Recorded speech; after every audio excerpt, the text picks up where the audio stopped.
everyone, today in this video I'm going to be talking about my dermal piercing. It's by far my favorite piercing. I love it so much.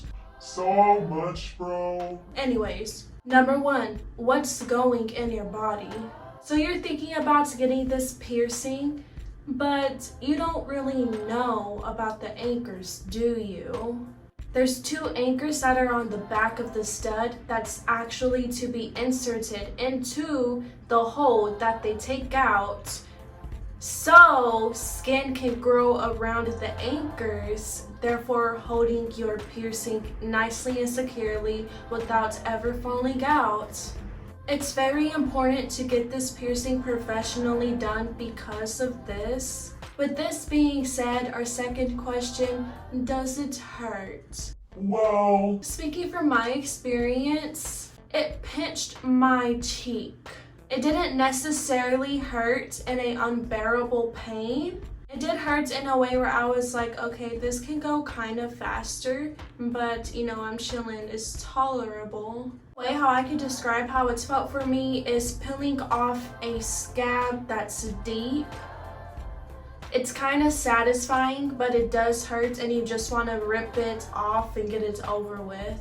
Stay mindful that everybody's pain tolerance is different. My pain that I felt may not be the same pain that Timmy feels or Veronica feels. It may be something totally different, more extreme, less extreme. Okay, now since we have the piercing, we want to know, what does the healing process look like? So what I did is I cleaned my piercing 2 times a day, every day for 2 weeks straight. And after that, I kind of just started cleaning my piercing whenever I felt like I had to. For an example, when I would wear makeup, after I took off my makeup, I would clean around it. Or after I just got through sweating a lot from a workout, clean it. Even crying, man, clean it. You can use the sea salt solution that comes already made in the formula. That's really popular. I'm going to leave a picture right now.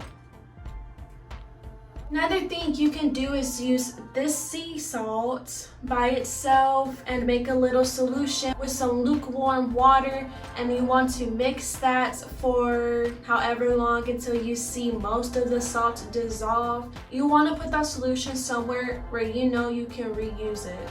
Like for an example, a water bottle, and then you just get a little tissue or cotton swab, they go like these and they go like these. Spray bottle, so you could just psh, psh, psh, psh.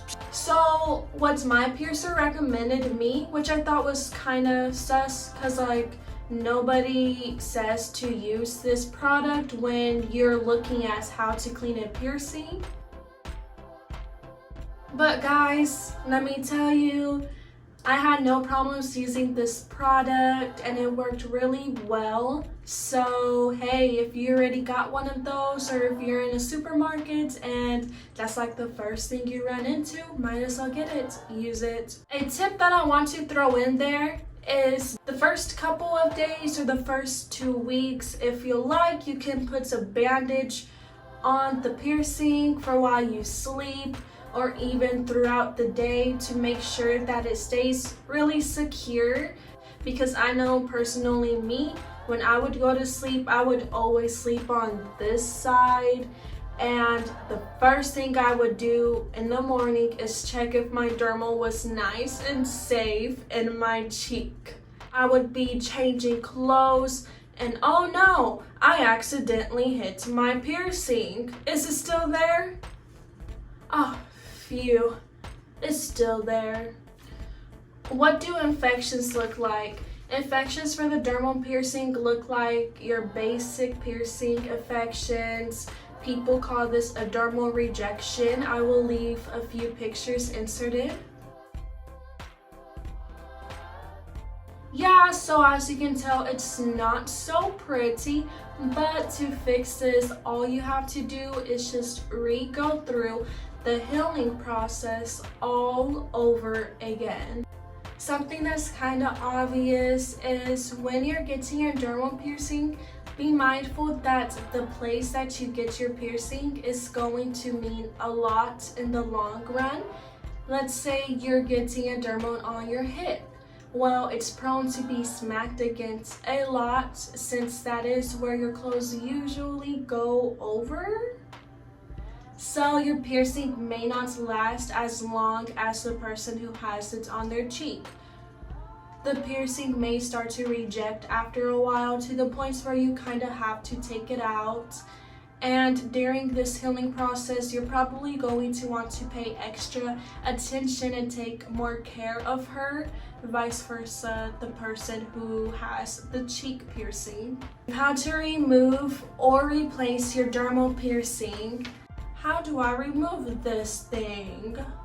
Visit your local piercer because they have the right tools to take this out safely. If you are wanting to replace your piercing, they can also do that for you really safely. Do not do this yourself. Little story time real quick. So I was at work, I was ringing up a customer. She goes, "Did your piercing hurt getting?" And I was like, it was tolerable. But she was like, "Girl, let me tell you, taking out the piercing is so painful. It's more painful than getting the piercing." I bled a lot. Okay, that's the end of the story. Moral of the story, don't do it yourself. I'm going to throw in a couple of other things that you may want to know. The price I paid for this was $50. It was totally worth it in my opinion. The piercing itself does take 1 through 3 months to heal. I hope you have a nice rest of your day, morning, or afternoon. And without further ado, let me get off of your screen. Oh yeah, and my last video I'll leave in the description, by the way, if you wanted to, give that a look.